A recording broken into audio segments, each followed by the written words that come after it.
Me revoilà pour une nouvelle chronique. J'espère que vous allez bien et que vous découvrez au fur et à mesure tous les ouvrages que je peux vous conseiller. Alors aujourd'hui, nous allons parler de Richard III. Richard III était donc l'un des derniers héritiers York et Plantagenet, le dernier défait à la bataille de Bosworth. Et c'est vraiment un personnage dans l'histoire qui est extrêmement intéressant. Je ne sais pas si vous vous souvenez, en 2012, il y a eu énormément de bruit médiatique concernant le fait que nous avons retrouvé le squelette de Richard III à Leicester sous un parking. Et je vous ai parlé dans une de mes précédentes chroniques de David Baldwin. David Baldwin, un historien anglais qui avait déjà proposé une thèse en 1986 qui évoquait le fait que le squelette du roi Richard III défait à la bataille de Bosworth pouvait être dans un endroit se rapprochant de ce qu'était le monastère de Greyfriars à cette époque-là en Angleterre.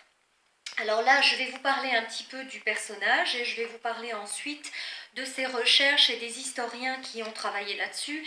Ils sont très nombreux, je ne pourrai pas les citer tous, mais reprenons dès le départ. Alors, Richard III avait deux frères, donc Édouard IV d'Angleterre dont nous avons parlé, et George, Duke of Clarence, qui lui était le frère vraiment qui était toujours en rébellion, en révolution dans cette famille et qui n'était jamais content de rien, qui a essayé de se soulever plusieurs fois contre son frère Édouard IV, et il était même soutenu à un moment donné par Warwick the Kingmaker dont nous avons parlé.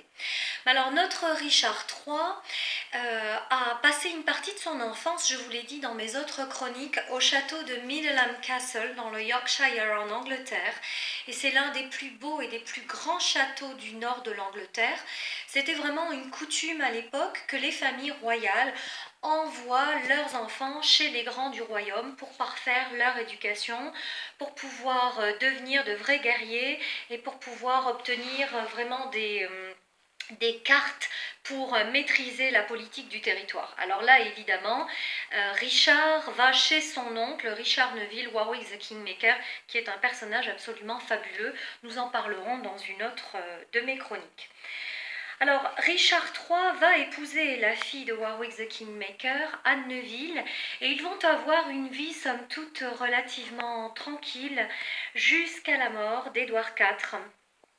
Et à ce moment-là, effectivement, eh bien, Édouard IV a plusieurs enfants, dont deux fils, mais le régent du royaume qui va être nommé, c'est Richard III.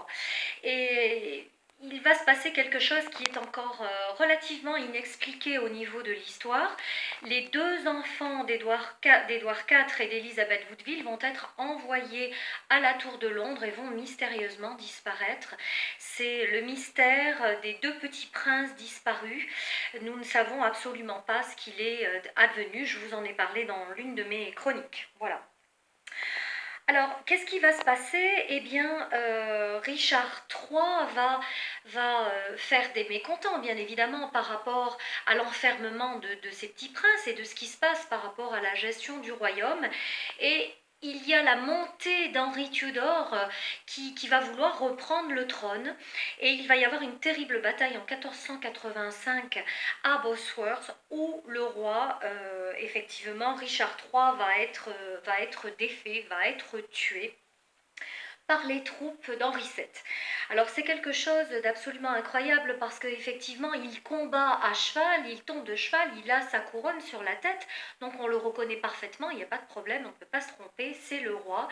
Il est donc attaqué et il est tué de tous les côtés, il est percé de tous les côtés, et là effectivement il va tomber sur le champ de bataille et Henri VII va venir prendre sa couronne et la couronne va être déposée sur sa tête, il est roi. À ce moment-là, les troupes d'Henri VII reviennent à Leicester pour montrer à la population effectivement que le roi Richard est bien mort, est bien décédé. Et on va l'enterrer à la hâte. Mais tellement à la hâte qu'effectivement, on ne va très vite plus se souvenir d'où on va, où on a mis sa sépulture.